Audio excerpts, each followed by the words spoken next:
Alright, ladies and gentlemen, we are back with another replay on the map Nuclear Winter. Now, let's start with the top team rather than the bottom one. I want to introduce you guys to Law and Order, our China spamming red player on the top, playing China once more. And on the bottom left, we have Xeno, our Jordanian meme man. He's playing as a Yellow Russia today, and like I said, we are playing on Nuclear Winter. It is not the Redux version. Is actually the normal default version, which has basically nothing on the islands other than possible flanking routes and a few garrisons. Nothing really strategic other than having space there. On the middle there is the tech repair bay, which is the only contestable tech building on the map and one of the only 5 tech buildings, as each player gets 2 extra oils in the map when on the start. Now I do see this listing outpost, it does spawn. I will wonder if Xeno gets to see it. No, he has no idea that's there. We do see a war factory coming up from Xeno, and I'm going to see that this scout is currently in Law's base, as he does have a later war factory, but I think he went for a barracks. So having a third supply depot is important here. I did mention to you guys that I actually casted this replay, but because my hard drive was full, this whole thing got corrupted and I had to recast it. Same thing with another game I have with Shiravi and Vitamin, I think. Stay tuned to see those games. I think this week everybody has a hard on for the map Nuclear Winter. My last week of replays have been on Nuclear Winter. I don't have a problem with the map. I just find it really funny how people transition from Lagoon to this map, because aside from the side islands, there's nothing really similar to each other. And this is a large map, and we do see optimized production coming from Law. I remember watching the replay and being confused if he had it, but yeah, he has optimized production. And currently we do see the Maulers kill a listening outpost. I was surprised to see that there's actually goggles early on from Xeno, so he will be able to detect any of those listening outposts in the game. And you know what? As a Russia player, as a player of my level, I actually forget about this. It's actually a good thing that I should be doing more often. I should be getting goggles at tier 0. What I shouldn't be doing, however, is using Maulers against Battlemaster. It's a terrible idea. The Battlemaster does not die, so basically he lost all those units for nothing. And that's a terrible, terrible waste. Okay, we are going to look at these units. They're going to see this conscript. They're going to see if they can capture. They're not going to be able to capture in the end. I hope somebody gets to use these barrels to destroy one of these units. The Mauler does manage to escape. The Battlemaster and Gatling thing is pursuing. With this conscript on the side, it's just like, whoop, I got you, bud. Now, Law is going to slowly start to capture the middle tech repair bay, and I do see a Kodiak, which will be contesting these tanks quite easily with the Mauler's aid. The low health Battlemaster is going to get taken out at last. Now, unlike Law, Xeno has not built a third supply, and this 10k, even though it's not really much, the amount that you collect determines how fast you get to spam the units and how fast you can transition into a higher tier with more technologies and more, secondary economy. So not getting that is a huge mistake on Xeno's part. You should definitely have gotten that one. On the other end, I don't really understand why the town is entirely dead in garrison cases. Unless you repair, it's not really useful. But it's not bad. It's just why? Is this the thing where Russia players like these days, Russia China players like these days, maps without garrisons at all? I remember the Lagoon that was popular had that. They had all the garrisons destroyed because garrison warfare is for real men, and you can understand that for people like that. So we do see two power plants. So there's tier 1 coming from Xeno. No helipad just yet. I want to take a look into the base of Law, which just has the propaganda center finishing off. I think it has double war factory, so double war factory with optimized production. That's a lot of fucking production if he tries to get it going. I do like the hopper tanks, but against Russia, I would suggest going for battle matches more.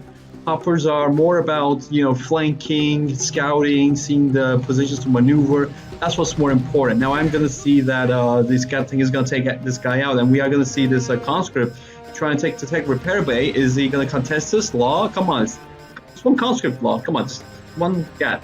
Law, come on. Xeno does capture this tech repair bay for the Russian Federation. And as we can see, in the year 2040, 20 years after 0 hour, the United Nations still uses outdated equipment. I did see the Pavlovs for the, the United Nations resupply zones and stuff, or the supply drop zones, tech supply drop zones. I really like the old Humvee still being in the game. I'm happy that they didn't get updated. It's a nice callback, and it's nice to see. Oh wait, now his conscript does see a listening outpost, but now that he's seen it, he's now been contacted for the flank challenge. Is that a Gatling turret? Why does that look like a Gatling turret? And wait, is that a bug? Oh wait, I gotta report that one. That he doesn't fire from the tip of the gun. He fires under it. Now, when you see RPG concentrating inside this repaired garrison, he will be taking out these tanks one by one. The Gatling turret does go down. The shock trooper is going to be bleeding the hell out of this unit, and now he's going to try brute force of repairing garrison. Which, wait, what? Did he just clear that? Oh, he evacuated, and these guys just ran back. Okay.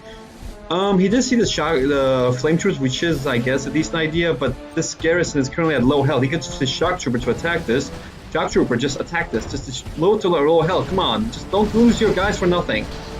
He did get those cleared, and the barrels do explode, doing critical damage on those Gads. We do see the RPG tower. It will be pounding down on these hoppers, taking them out with almost one hit each. We do see MiGs come in. This MiGs will be overtaking the Brentino. You need only one MiG to kill it off. We do see Hellion come in. If it focuses down the Gad turret, it will be able to kill everything. But instead, it's gonna be dying. Yes, it'll be dying. Yay. Wait, we do see a veteran Gatling tank now, and that music is way too loud for me. I need to reduce the music. Alright, that seems better.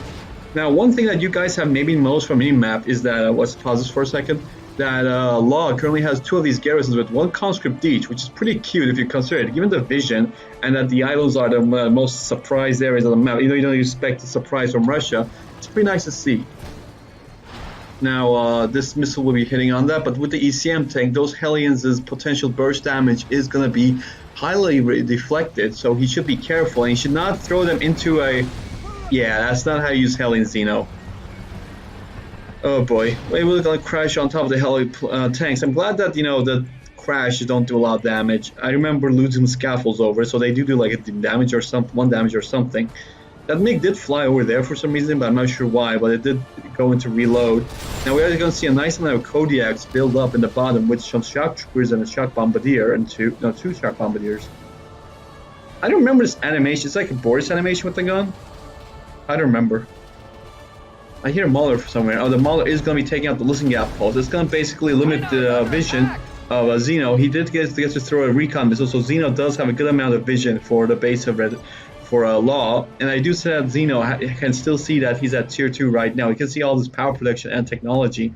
On the bottom end, we do see Xeno getting his secondary economy rolling. Meanwhile, you know, we do see secondary economy coming in from Law, but not as much as it should be. Spy plane is up in the air. We are going to constantly be looking at this defensive line getting built by Law. But, you know, against the Russia defensive line is basically a suggestion. Just like, you know, I would suggest this Inferno to not go there. We do see RPG Boris right over there. He's going to probably smack this RPG in a second. Look at that. Superior Russian engineering. That just went for, like, look at the degree turn. That's superior Russian technology. We do see a spy plane fly over the base of Xeno. He is going to be scouting out the production. You do see the Gorgon and probably the double barrel advanced artillery systems for Russia. Now the MiGs did manage to kill a Kodiak.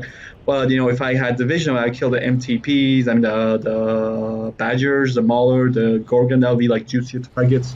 You know, killing tanks are important, but if you keep the key mechanical units, like, you know, the brute forcing meaty units can be easily taken out by Infernos or, you know, other units, I guess. Now, Law is going to be destroying this tech repair bay because he doesn't have a Lotus, and this tech repair bay apparently insults his mother or something. Like, I can't think of, like, a reasonable way to take it out. A reasonable reason to take it out? Yeah, something reasonable to take it out? I don't know. But yeah, he could have just taken out with a Lotus. Now, tech repair bay is destroyed. So the repair for Xeno, the auto repair, is going to be canceled out. And that's one of those most, like I said, underrated tech buildings in the game. And it's very key that you get it. It's also very key that you get, you know, decent counters for Boris early game, especially, you know, if your guys start spamming grumbles. As China, nuke cannons are the only chance to counter it, and Boris can trade one-on-one for nuke cannons. So, or even more if you mic them correctly. Now we're going to see these MiGs. They're going to fly back into the airfield. I do see Elite one. Oh wait, now the Trukra does come out, so Boris is burned to a crisp. Just like that by teriyaki, just like that teriyaki sauce, the Chinese food I ate today. I know teriyaki sauce is Japanese. I know. Now we are gonna see some overlords now. So we do see bunker lords, which recently I praised in a game with Xanus because bunker lords are that special gift that if you use them correctly with nuclear engines, you'll be able to You'll be able to kite sentinels entirely, almost taking no damage. You can do this with almost any kind of unit with the bunker lord, with the range and DPS of these things is just amazing. But you know, you gotta remember it's a fire-ported unit, so unless you go for the Overlord's Horde bonus, the unit itself will not perform amazingly. You need to get nuclear engine though. Uranium shells are nice, but nuclear engines with isotope ability is the most important thing you can get in this case. Now I am going to see a nice amount of Infernos come in as well. Infernos are the main damager you want against the Russia, especially if they go to a stage where they can spam Sentinels. And I do see the first Sentinel out on the field. I'm going to look at these Hellions as well. There's a lot of Hellions. Now I will tell you guys something in the next... What's that? No. That's pretty like... Is that meant to be? The blocks? What is this? That looks so out of place. Does the Top Gear send this? Yes. Why are there blocks? Anyways, these helicopters, keep an eye on them. You're gonna see something very unexpected with the helicopters. Or I don't know, very expected if you guys know Xeno. Now we're gonna see these units gonna slowly push on the left. They're gonna only see a early warning radar and a component tower get built up. And even though the component tower builds an RPG tower, they won't be able to do anything with the ECM tank over here. I think he's actually farming for EXP, as we do see the Sentinel tank now going from the right. He's going to be flanking these Infernos, and Gorgons on the back will be pounding down on any units that do not move away immediately. And with the Sentinel and the Kodiak tanks in the front, they will be taking out many targets at once. That guy gets taken out entirely. Now, here's going to be something very juicy. If I remember correctly, when the last time I cast it, it's going to be something very juicy in a second. No, it doesn't happen. Never mind, I remember it right now. I remember it being later, I guess. Yeah, these Infernos will be starting to engage on the Sentinel. These Kodiaks in the front will be doing a good amount of damage. The Overlords are out of position. They will be doing damage on the smoke, but because of that, they won't be doing much. And we can take a little look here. There's a Firestorm going in. So the Firestorm will be going down, killing 2 Gorgons. Oh my god, I'm going to clip that definitely. I should have clipped it last time too. They will be taking out those 2 buildings. I love it when physics happens like this. Look at this. Eat your heart out, ice. What was it called? Frostbite? Eat your heart out, frostbite. Eat your heart out, Stormtrooper. You got nothing on this. We're gonna see shock troopers, shock bombardiers, and these Gorgons try to retreat. Most of them will get taken out by these Overlords. You know, there's so many tank guns that actually. Oh wait, the flame pyros are actually useful too. Yeah, they do manage to take care of this Gorgon too. So currently, Xeno needs to regroup his units. I do see Hellfire Mix, fully upgrade, jump down. They will be killing those fucking Iglas for some reason and feeding this Grumble with nice food with some EXP. Cheeky bastard, he almost tried to get it. He needs to shoot it here. It would have hit on this. Now, one thing that Chinese players need to remember is to get propaganda on both of their armies and on their airfield. Propaganda does allow airfield units to reload and repair faster, which is basically everything an airfield does it, and give quote-unquote fuel, which is allowing them to not die if there's no airfield. We do see a Tu-22 come in. It will be straight throwing its missiles down. Let's see what it will hit. It will be hitting a ECM tank and damaging these Overlords, but nothing really much other than that. I did see something else fly. Oh, that was a conscript drop. Yeah, the conscripts did drop over here. They will be reinforcing the main strike force, but they do not have the upgrades for their full potential of DPS. I do see that spy plane. Law is looking around what he has. He does see that there's VDV coming in, but these VDVs were actually not like really. They're actually a bit more cringy. And I have a phone call, so I will pause this for a moment. One moment. Alright, we are back, and I'm gonna just pause this for a second and tell you guys that this is not where we left off. No shit, I'm aware, you know, hold on to your pants. But here's the thing, alright, this game I casted once and it had a random corruption, and later on I learned that it was because my disk, you know, ran out of space, and midway I just deleted something, thought that it would like fix itself, but it didn't. Second time, basically something came up, I ate something, I fell asleep, and in the morning the game crashed because, you know, keeping a computer closed with gears running can get it to crash. And now this is the 3rd time I'm casting this, and if it doesn't work, then I'm just going to cast whatever the fuck I have and just submit, because this is Xeno's Cursed Replay. Alright? Now then, that being said, let's continue with the game right now. The last we checked up on, this VDV was going to go directly into the base of Law, and we are going to see that this VDV is a total waste. There's no anti-air. This Han gunship will just burn to crisps. This Overlord with the fires will destroy quite a bit of it, and we do see nuclear Overlords in the field. Now, if we can count it correctly, he has optimized production, nukes, Overlords, and I think that's it. Like, oh yeah, and there we go. Parabomb rank 1. So both commanders are currently rank 4, with all of them having one Law has currently 3 unlocks and 1 general's point. Meanwhile, Xeno went for double VDV, conscript drop, and what's its name? Whoop, oh, another sentinel down. Whoa, whoa, whoa, whoa! I did not remember that one. Okay, this is another clip thing to be clipped. All right, that was totally intended by Law. It was super pro move, you know. You had no way to count that, and a minaret that actually, you know, a nuclear missile, nuclear parabombs, B-2 bombers, anything known to man cannot kill a sentinel that easy, aside from particle cannon.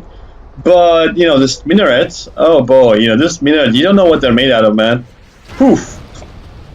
Those conscripts are going to be really dangerous. Alright, let's see what's going on. We're going to see the nuke cannon is going to slowly take out these infantry units. This conscript did try to oppose it, but given that this nuke cannon has radiation on the ground, they will start to melt and die with the radiation. Now, here's the Hellions I told you about. The amazing Hellions going in and mis-microing on everything. The ECM doesn't really help as well, and all these Hellions, like around 6 of them, died to Gatling cannons and shit just because, you know, they couldn't really control right. And this conscript just baited another nuclear cannon shot, but I can't say that's really great or not. And that's a real waste of helicopters. Like I said, you guys should have watched this one. Alright. And we do see a supply trucks in the front. Now, given that there's no supplies left on the map, I'm guessing. Oh no, there is, but these trucks have no reason to exist. So if he did use them correctly with the attack force, it would have allowed them to decoy, have a shot. But now they're just useless. Now we do see red guards get popped out of the troop crawler. Overlords are moving again. I don't see enough artillery in the bag. Now you guys should know that Sentinels are good against light, no, Sentinels, the Overlords against light units, against blobs, but Overlord Infernos are better against, you know, Sentinels and shit. You know, they're better against doing massive damage. So we're going to see these conscripts mixed in with these Sentinels, going to destroy these Overlords without any problems whatsoever.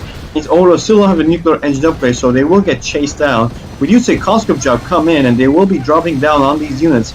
Now, I do see a Nuclear fire its shot right now. Nuclears are a good unit, but without any fort bonus or, you know, mass numbers, not going to do much. Now, we do see the mix come in. They will be attacking these Sentinels, but they won't be doing anything worthwhile and getting destroyed by those Grumbles. This Overlord will be seeing his demise in just a second. I do see a Disruptor team there, but given that there's double arena systems, you know, Javelins and Disruptors are pointless. And that's something I want to mention to you guys. You know, that China doesn't have really that many missiles, and that's usually a strength. You know, they ignore PDLs, ECMs. Oh, we do see 2 more MiGs come in and kill the warning radar to trade in terribly. And this, I think it's, yeah, this, Golem. No, it's Kodiak. Kodiak kid did flank and hide behind that building, kill a nuclear cannon. That's pretty nice. So I was going to say, usually the lack of missiles is a strength for China, but given that there's 2 arena systems here right now, it's kind of a weakness, because aside from, let's see, volunteers, disruptors, MiGs, I can't, and nuclear missiles from the Han gunship, I think there's anything like, you know, really that deals enough damage, I mean, enough missiles to get through the arena system. So it's both a strength and weakness, and it's one of those things I like about Rise of Reds. Like, not everything is technically a weakness. Like, if you have a shit ton of units, like, well, this, yeah, these, wait, I do hear machine gun Boris. He'll be gunning out the machine gun heavy teams that were there, and he will be killing the nuclear. I mean, it's one of the things I like about Rise of Reds. Like, you know, given enough numbers, you know, you can get like around 15 javelins and actually use an ECM thing as your advantage, because then, you know, you can make sure that it's an AoE weapon with the ECM, because ECM will spread out the small AoE missiles that make them a clear, you know, benefactor for you. But until that point, you usually lose, so who cares about the, you know, javelin and ECMs, but, you know, still, a good example. We do see Nuclear return fire, but he's going to miss Boris immensely, and now that Boris is getting caught by the troop crawler, he will be getting hit by Nuclear again, but given that there's nothing to really pursue him, and he just used a medikit ability, there won't be anything coming back from this one. And we are going to see that this Boris will be trickling down on these units. I think he killed the Inferno. I think so. But given that there's Dipspace Sentinels, you don't really need to think about your attacks. Aside from these volunteers, they're really like big threats right now. If he has arenas, there should be enough. The Tu-22 takes down an Overlord nuclear cannon, and I think 2 other Infernos, which is a good hit, I will have to say. Now we do see the Disruptors take out 1 Gorgon. It is disabled entirely. It's perma-stunned. But given that there's nothing else for a second Gorgon, they're just going to get destroyed and curb stopped in just a second. The nuclear cannon is firing. They will be hitting the Gatling cannon building those right over there, the Gorgons do get destroyed by a nuclear cannon. Now the volunteers and infantry move in, but the Kodiaks and the Sentinels aren't good enough to destroy them. The Disruptor team will be trying to do something, but instead they'll be achieving quite nothing. We do see the Parabombs come in, and Parabombs do manage to destroy maybe this Shock Trooper invulnerable. No, just Shock Trooper. Lame. And there's no other minarets to save him now, so we'll see what's gonna happen. Oof. You know, that's a Sentinel for you. A shell as big as the guy firing, and it takes like a few hits to kill him, but when it does, it's like oof. Oof. Minecraft, that Roblox sound.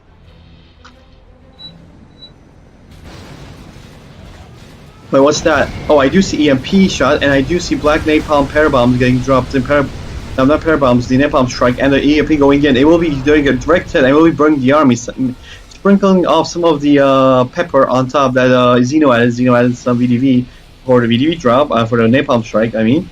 But it wasn't enough, and they didn't get all get used, so material didn't get used, so it wasn't really a crispy one. And even the Kodiak survived that? Really?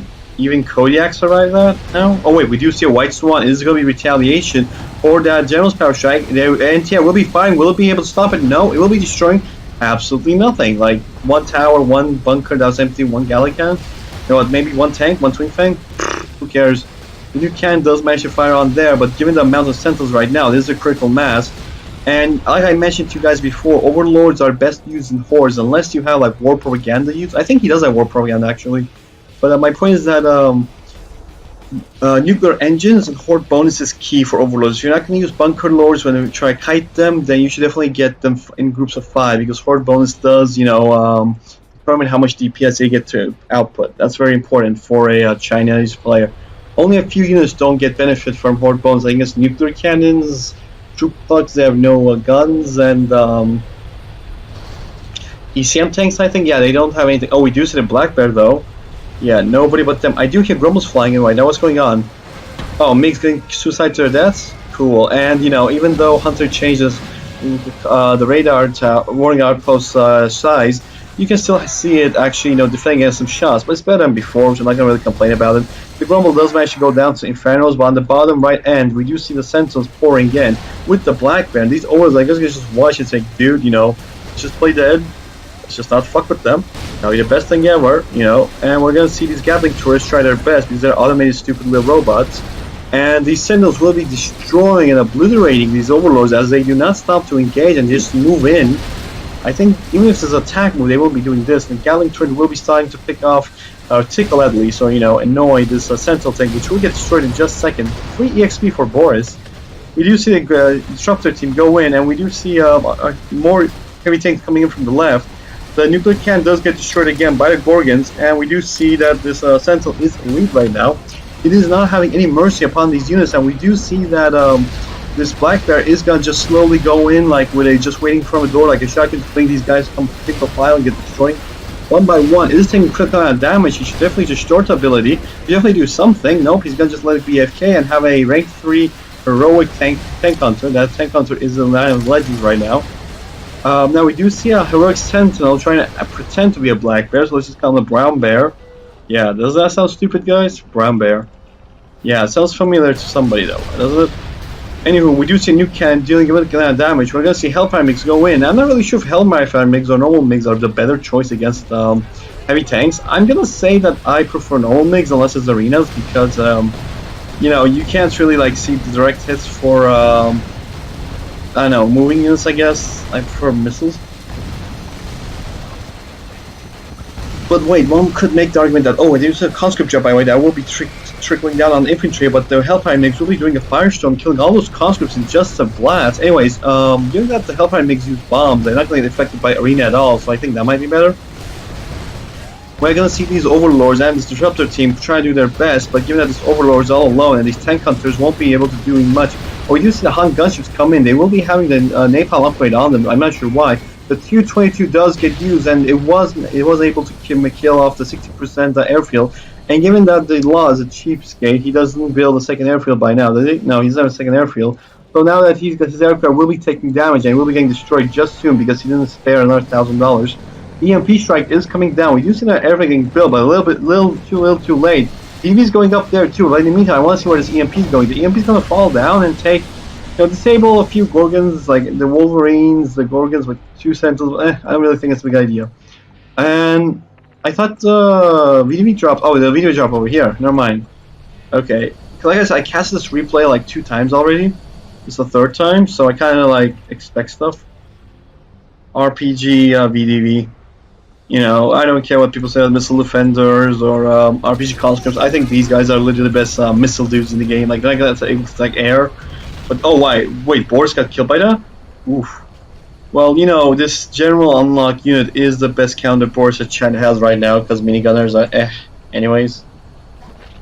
Oh man, these this heroic guy who killed the Black Bear thought like he's immune to radiation. Chinese propaganda got to him, so he thought he could walk through it and got melted. Short ability is used by these tanks and smokes as well. But I don't really know what's going on right now. I do see the nuclear cannon firing on the smoke because, you know, he thinks that those smokes are biggie things. Like that, the smokes have been defeated. Now the artillery is going to be destroying that nuclear cannon. Now we're going to see these Gorgons getting engaged by these disruptor teams, but I don't see anything amazing. But wait, we do see a parabomb come in. And the parabomb will be destroying these Gorgons alongside these, these Grumbles, and given that they died alone without an infantry, Xeno quickly reinforced the parabombs to die with some VDV as well. He threw away most of the VDV troops immediately, but it's not like he needed them because he has a Black Bear, and you know, losing with a Black Bear is really hard. Like, you must be special. Like, you know, the special. Oof, wait, those Grumbles are really nasty. You know, the special, talented people school that, you know, they told Xeno's mother to take him to. You know, yeah, it's like that kind of school. Yeah. But we do see a nuclear parabomb, a napalm strike come in. They will be on target for the Sentinels, but given that some of these have high veterancy, all of them are default veteran, and that there's a Black Bear, and Black Bears laugh at any general's power in the game. The only general's power they can kill is a rank 3 A10, and that's if they're immobile.